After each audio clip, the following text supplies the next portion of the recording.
The Gulf Coast Growth Show is sponsored by Chevron Pasadena Refinery and is an extension of the Economic Alliance Houston Port Region, where our mission is to market and grow a vibrant regional economy. All right, everyone, welcome back to the Gulf Coast Growth Show.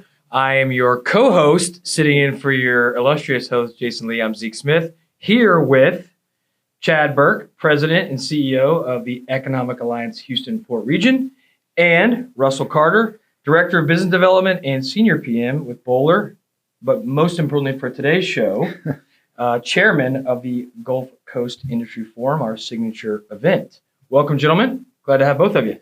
Very good. Appreciate you doing this. You bet. We're going to dive right in if we can. Chad, if you kick us off, give us some origins and mission of what I just said is our signature event, the Industry Forum every year. Kind of give us some back history. Yeah, I love looking back, and I really appreciate the opportunity to tell the origins of the conference, because it's important to know why we did it originally and what our mission is for the conference. So this would have been 14 and a half years ago now, almost 15 years ago. Dennis Winkler, who everybody knows, and Hector Rivero, who everybody also knows, that are members of ours, the president of the Texas Chemical Council, came down and sat in our office and said, hey, we would like to propose that the Economic Alliance host a chemical industry outlook forum, because times were different then.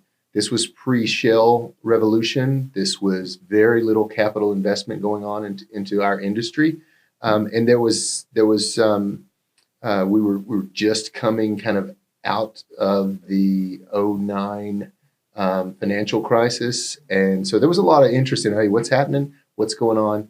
We had we were partnering with ECMA on this. So it was TCC, ECMA, and the Economic Alliance, which is a trifecta that we use all the time in our business. Sure. And we had the capacity to be able to pull that off with staff and members. And so they originally, I remember, I think Dennis had said, hey, can you do this, in 6 months? And I said, give us a little bit of runway to kind of get up, because it was the first time we've done a big event. And we were thinking we'd get maybe 200, 250 people there. We had 500 people there the first year. Wow. A very interesting story that I always tell about this is that, and we'll touch on this when we talk about this year's conference, because the mission is to take the information that's happening in this region in chemicals, manufacturing, refining, supply chain, logistics, everything that moves in and out of the ship channel, and let everybody know what direction we're moving in, what our challenges, what our opportunities are, where our growth is, where our needs to shore up are. At the heart of the conference is the petrochemical leadership panel with plant managers. And we do that every year. And we'll talk about that again here in a little bit. But in the first year that we had a great panel. And one of those panelists was Amir Fareed, the site manager for Shell Deer Park Complex. Their star facility and all of their all of their assets across the country. And I remember Amir said this to the conference. He said, guys, I'm sorry to tell y'all this, but we are exporting production, not product, which means we are moving what we make to other parts of the world because we can't compete here. And then this was in late 2009. Okay. Fast forward to just 2 short years later, we began to see the impacts of low cost abundant natural gas and the onset of capital investment that really started about 2 years after that. And by that time, plant managers were bragging on how big their capital investment project was, but it started not in the best of times. And then we see what's happened over the last 14 years now. Right. It's just phenomenal investment. And then all the things that go along that, and we'll talk with that, that affects the things that we talk about in the conferences. How do we keep up with infrastructure? What are the policies that we need to do? How are we doing on shipping and cargo and containers and all those different things that go into it? So it's got a really unique background, and that mission still carries forward today is where are we? What's it look like? Where are we headed? What are our challenges? What are our opportunities? And we want to push that information out. And frankly, y'all have heard this before, but this podcast is a mini extension, Gulf Coast Industry Forum, because we want to take stakeholders We want to put them in front of our people and get that good information out there. So it helps businesses do business, right? Absolutely. So anyway, that was long-winded, but No. that's the origins. I love that story. We still work with those partners, ECMA, TCC, and the Economic Alliance, Sure. and now really extended all the way up into DC with ACC, the American Chemistry Council. So great partners, and that's the origin. So. Yeah. In the spirit of smart brevity, Chad, I would Sorry. say it's a more robust and authentic State of the Union for our region, right? Very much so. Yeah. So I mean, you've got definitely more authentic. Yeah. Yeah. Hey, celebrate our wins. Yeah. What's coming? What's going on now? And talk about the future and get everybody excited, right? You get that conference buzz when you walk out of there. Absolutely. So Absolutely. Good. All right, let's change gears quickly to over Russell.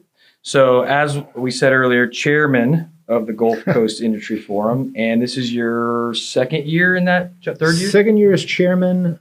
This will be my fifth year or sixth year on the committee. Yeah. So how does really that kind happen? of served a year as vice chair there, kind of learning the ropes. Right. Yeah. So How does that happen? How'd you get involved? Why'd you get involved first? And how'd you become chairman, if you don't mind giving some backstory there? Believe it or not, this conference was the very first event that I attended with the Economic Alliance. Wow, okay. I came to Houston in 2016 with Turner Industries, and just looking across, that was in June of 2016, looking across, trying to find opportunities to get in front of decision makers. Sure. This popped up, and a colleague and I said, hey, let's run down there and get signed up and do this thing. And was so impressed with it. I said, this is an organization we got to get involved with. I got to meet Chad. And through that experience, that's why I came to Economic Alliance. We joined as a member. Turner Industries came on board as a partner. And I started participating in the committee. And, I feel like one of the things that I do is I bring ideas. Mm-hmm. And I think that's probably the greatest value that the committee brings to the Gulf Coast Industry Forum. You've got a very diverse group of people working across the entire region and through numerous industry verticals who all have different perspectives, different experiences, and they bring ideas on what type of program we should put together for the one-day conference. And it really helps us hone in on the most important topics, the most relevant topics of the day. And so we get to bring that forward through all of the ideas that are generated. And I guess I just stuck around long enough, talked long enough, spoke up when questions were asked, volunteered. When he's being modest. He did all those things, and Russell is a doer and an idea guy, and he was a perfect next in line for chairman after our phenomenal original chairman Roger Blackburn. So. Yeah. So I'm glad to hear, because something we've discussed, Chad, on this podcast, and certainly we've celebrated on this podcast, is the diversity of this organization. Mm-hmm. So I'm glad to hear that this committee represents that diversity, right? And that's what makes this event so successful and has for so many years. Absolutely. And you'd think Gulf Coast Industry Forum, you'd expect us to have so much focus on the industrial sector that all of our sponsors and all of our presenters would be closely tied into that sector. In fact, Texas Mutual is our presenting sponsor. And certainly, I'm sure they've got a large customer base within the industrials. Sure. But an insurance company is our lead sponsor in this event. So it truly is a region-wide, all industries, all businesses focus. And it really comes down to what drives the economic productivity of the Houston area and really Texas and the United States. Sure. You can trace lots of activity, economic activity, right here back to the Port of Houston. We've again talked about the ripple effect of the energy sector, Texas Mutual, right? The 7-to-1. For every one job created in the oil and gas industry creates 7 others. Mm-hmm. So I know we're going to celebrate that day. So, all right, let's talk about this year. We talked about the past. We talked about why we're here.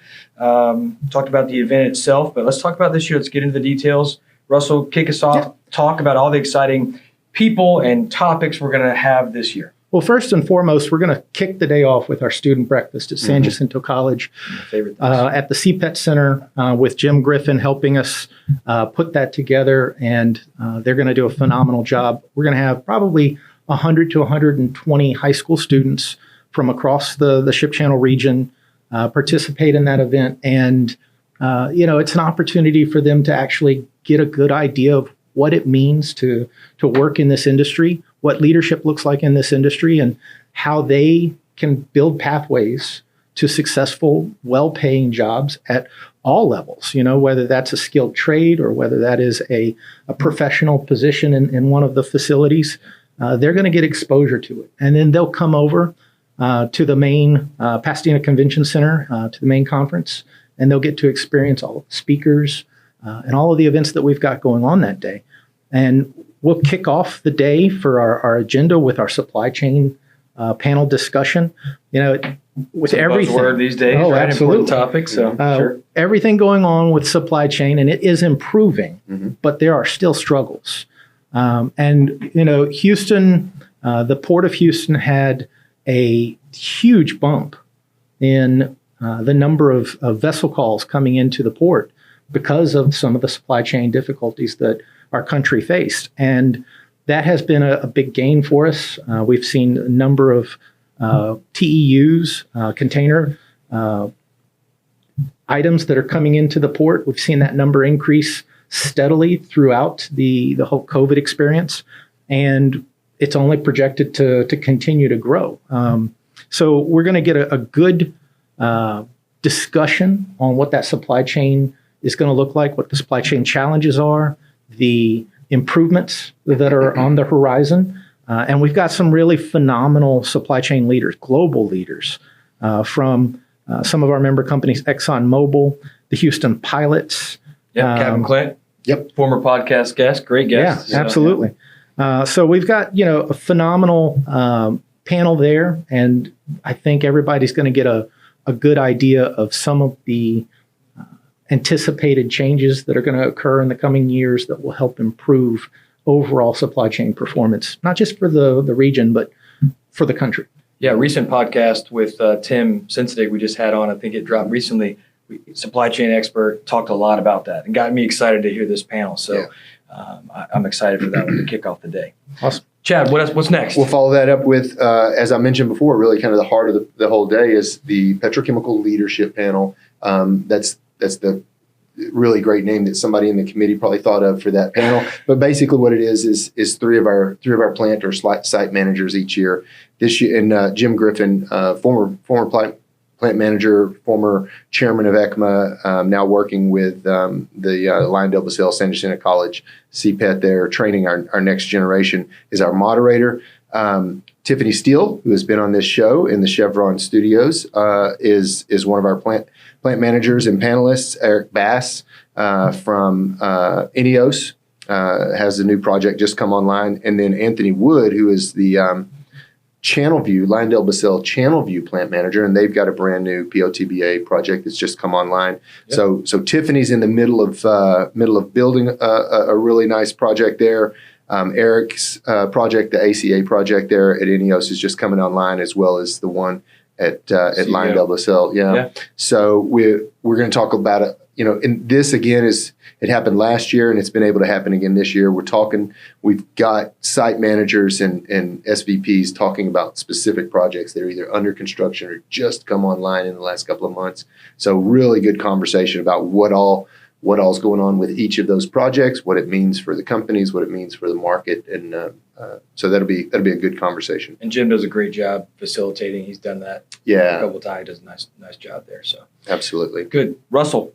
Yep. Where we jump from there? Following that up after breaks and all of the things, and the committee has been we've heard the response from participants. Okay. There needs to be more time for networking, and so we've scheduled breaks in between all of the speakers to allow everyone to go and visit our booth sponsors and learn from them and to network with each other. And so we've got those breaks built in. And after our Petrochem leadership panel, we'll have a little break, and then we'll come back to Steve Prusak, who is one of the executive leaders at CP Chem. Okay. And he is going to be presenting information, and just goes to show the regional impact of this conference. The new integrated polymers facility that they're building over in Orange, $8.5 billion investment. So he's going to talk to us about how they made the decision to bring that facility here, their partnership they've got going into it, and the impact that it's going to have for Orange, for Houston, and for the state of Texas and the larger region as a whole. And I think that's going to be a really good further support and reinforcement of the fact that the shale revolution and natural gas prices make this region the best region in the world to produce poly materials. So polyethylene, polypropylene to some extent, but natural gas-based products and even the power and fuels to drive this industry. He's gonna specifically speak to those inputs as part of the decision why they're putting that production here in the region.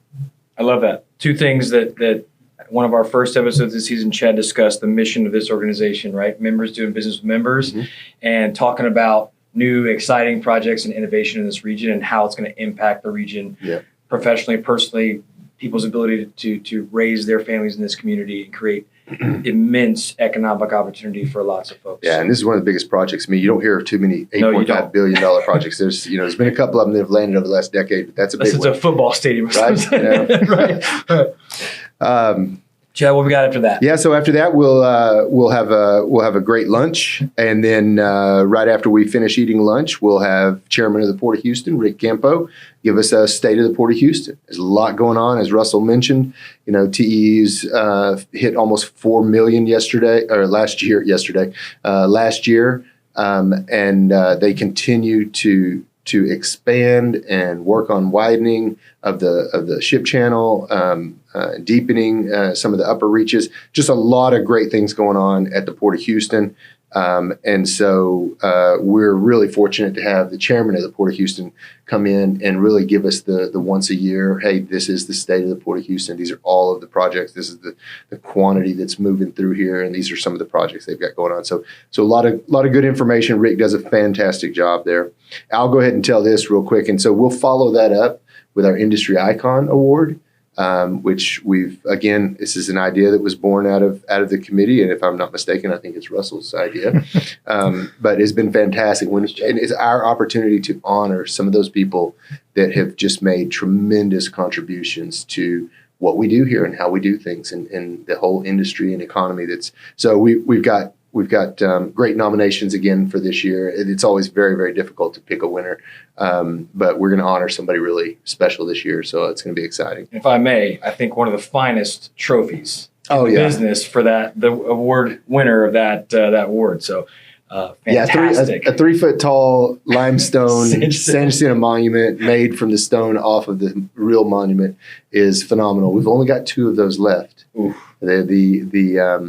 They are hand carved, and the architect has retired. We pre-ordered 2 more as he retired, so he made 2 more for us. So we've got 2 more years of the actual monument. So it's heads up for next year. Whoever the nominee. Year after next, we're like next year's the last one. It's going to be interesting to see him pop up on. I know. What's it called? eBay, yeah. Oh my gosh. Craigslist, yeah. It'd be like Super Bowl rings. There you go. That's right. Hopefully we don't have any economic hardship. We don't need to do that. So I'll let Russell cover our next one. It's one of my favorite speakers. Yeah, so it's almost like a boomerang. Ryan Sinton, he's coming back again. Phenomenal speaker. Very relevant topic. Ryan's going to be talking about the geopolitical landscape for the energy industry, and this is really a global perspective. Yeah.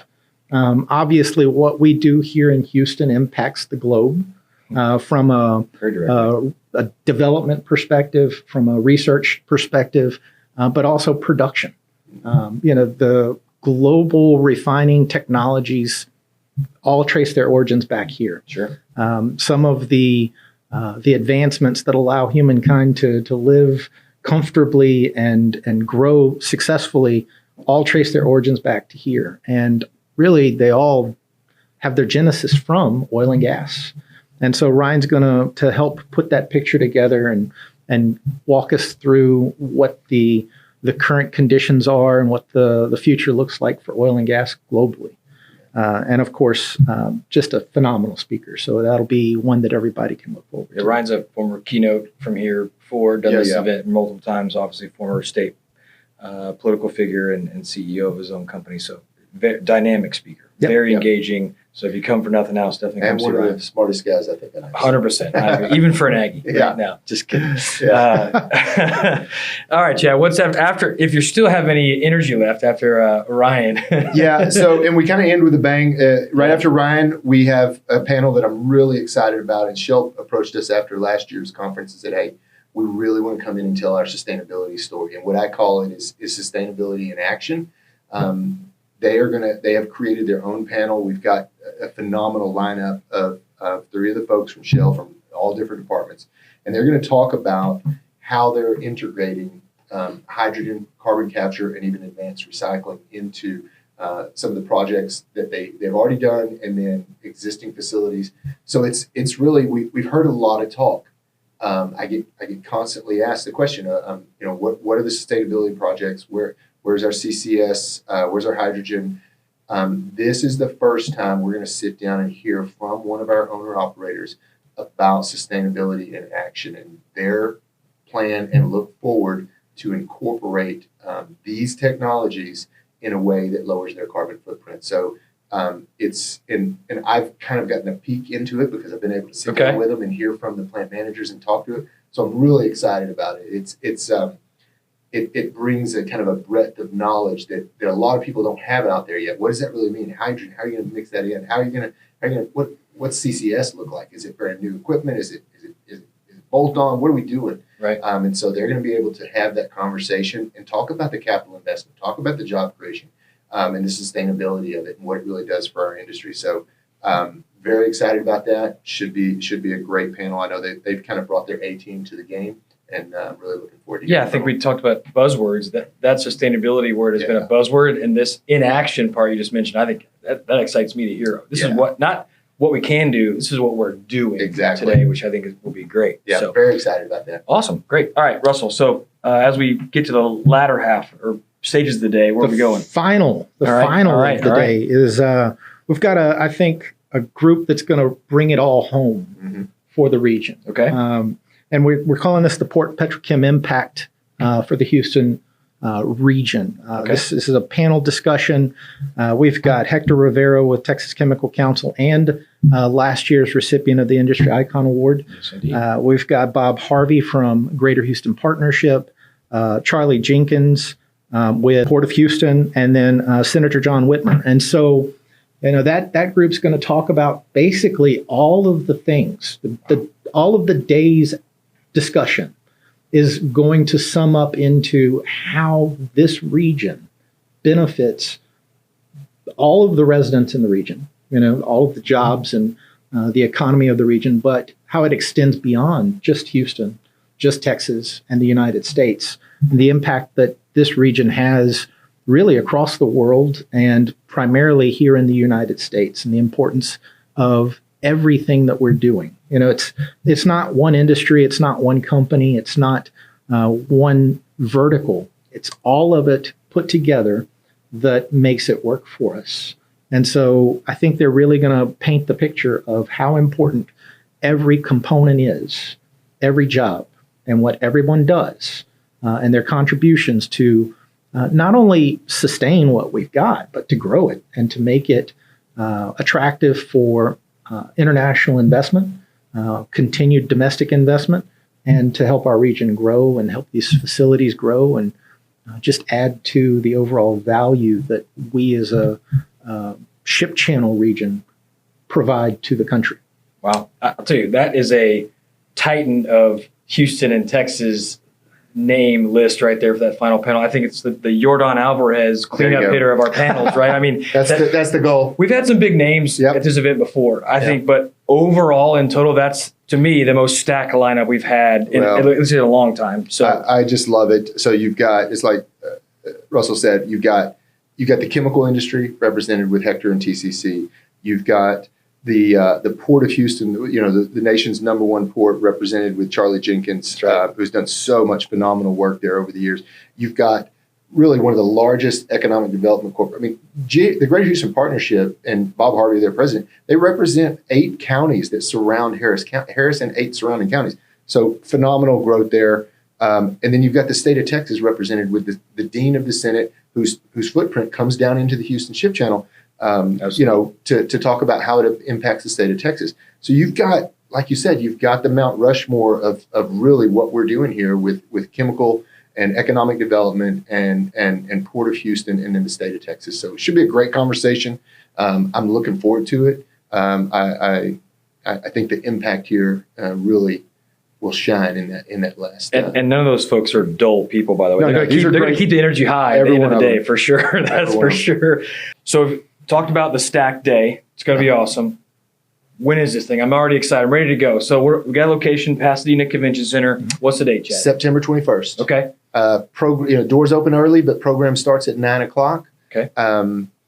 We have booth space available for vendors. Okay. We have a limited booth space. There are about 45 booths available. They sell out every single year, and we have a waiting list normally. So if you want a booth, get in early. We sell sponsorships from all different levels, up to and including the opportunity to have a short video, announcement or advertisement for your company or organization. Tables, again, individual seats. Last year we had over 800 people register and attend, so I anticipate it to be somewhere in that range again, and that's pretty much bumping up against the capacity that we can put in there. So register early, get your sponsorship in early. We market this. Our marketing partner is the Houston Business Journal, amongst other partners and members of ours, but the Business Journal does a great job of helping us get a really broad reach. Be sure and register early and sponsor and get involved. It's a great way to meet a lot of people and hear a lot of good information. Yes. And it's beyond learning, it's engaging. And so if you want to engage with leaders in our industry and in our community, this is the place to do it. The number of plant managers that are in attendance, the number of production-related managers and leaders that are in attendance, our community leaders, the mayors, everyone that's there is there because this region has a massive impact on their job. And they want to learn just like everybody, who would normally attend. And it's a great opportunity to rub elbows with those folks, kind of get a sense of what's coming from them one-on-one as you network through the day, and either start building those relationships or further expand the relationships that you've already got with them. Yeah. Stacked schedule, not to mention intentional increase in time to network and the opportunity for members to do business with members. So I love it. Absolutely. All right. So final thoughts from either one of you, Chad, anything as we wrap up? It should be a great year. Really looking forward to it. I'm pumped. Yep. Russell. It's exciting. Most importantly, I want to make sure our committee knows the appreciation that I have and the Economic Alliance has for all of the effort and work that they put into it. The staff does a phenomenal job putting the conference together. And Chad, you've done a phenomenal job, an outstanding job getting the schedule together, getting our speakers confirmed.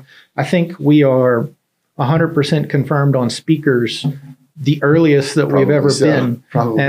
Which is great. It gives us months of run time to promote the event and make sure that everybody understands what they're... I sleep better at night when everybody's confirmed. To give you both some credit there, I would believe, as an outsider, semi-outsider, that's due to the credibility of this event. Those folks want to be a part of it. They, you said Shell came to you and said, "Hey, we want to present this." It's on really our own. Rewarding. Yeah. So that's the traction that this event has gotten over the last 13, 14, 15 years, and that's attributed to the committee and you guys. And so kudos to both of you for this, and to the committee, of course. So looking forward to a great event. Thanks again for sticking around another year to be chairman. Hopefully, you can keep going and keep doing this, keep growing this thing. Once this lineup drops publicly, or this podcast does, this thing's going to sell quick, sponsorships and tables. So register soon and sign up early. That's right. Thanks for your time, and we'll see you next time. Take care, everybody. Thanks for tuning in, and be sure to go to the Economic Alliance Houston Port Region website and subscribe to our channels. And let's pay it forward by sharing the good news of what's happening in our region by passing this episode to somebody you know.